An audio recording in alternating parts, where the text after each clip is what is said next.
You guys may have seen the brand new specs for the upcoming PlayStation 5 and Xbox One. Xbox One, really? Come on. Xbox Series X. I'm used to saying Xbox One after saying Xbox Series X. Anyways, you guys probably seen the new specs, and I'm going to spoil it for you guys right now. The Xbox Series X is slightly more powerful than the PlayStation 5. What does that mean? Well, it's about 10 to 15% more powerful than the PS5. And I'm kind of that guy that wants that extra bit of power. That's not the only reason why, though. I've been an Xbox guy for quite a long time, and that's why I'm going to go with the Xbox Series X instead of the PlayStation 5. However, this is not a video saying, oh, the Xbox Series X is better than the PS5, or vice versa. No. I want to talk about consoles versus PC. Mainly, consoles, Xbox Series X, and PlayStation 5 versus PCs. And if not, those consoles can destroy the PC race.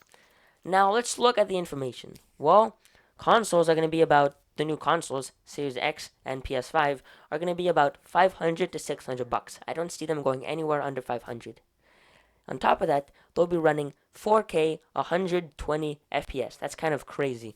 They'll also be running a max of 8K. Now, 8K and 4K, you don't need those for gaming. You really don't. It's really the frames per second that matter.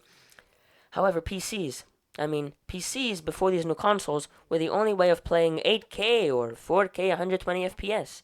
So that was the only way to play up to those performance specs.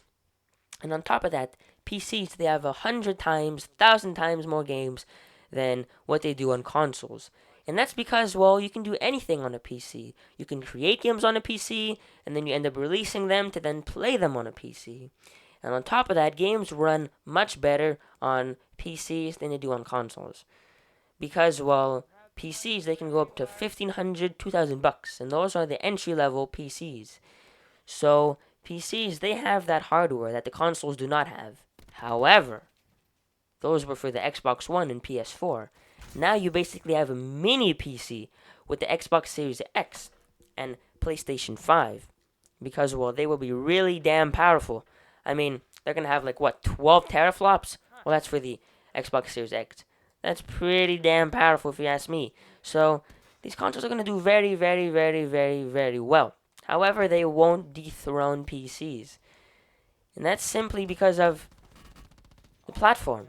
PC, they have a lot more games on console. A lot more games than console. They have, well, a lot more apps.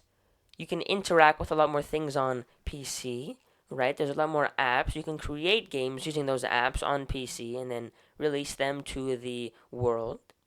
And games, they just run better.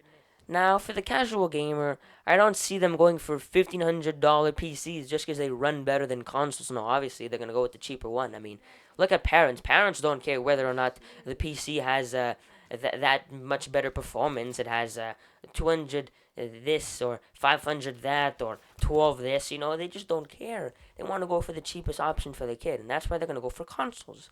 However, the hardcore gamer is going to go for the PC. I don't see the hardcore gamers switching from a PC to an Xbox Series X because that just doesn't make any sense. Like, you have more games on an Xbox, yeah, you have more games on a PC than an Xbox Series X or PlayStation 5. Why would you switch? Well, maybe they want to buy both. In that case, good for you. That makes sense, right? You buy both, whatever. But I don't see the PC race getting dethroned by the console race because it just doesn't make any sense. There's just a lot more things to do on the PC. Plus, games run better, so it's kind of a win-win situation. Yeah, PCs, they cost more money, but, PC is the way to go. Plus, they have keyboard and mouse support, which I hope the new consoles are going to have keyboard and mouse support, but I think they will, though. PCs, it's just the way to go. It's just, there's more things to do on it. They run games better. Hope you guys liked this video. If you did, you know what to do. And, I'll see you guys in the next one. Bye-bye.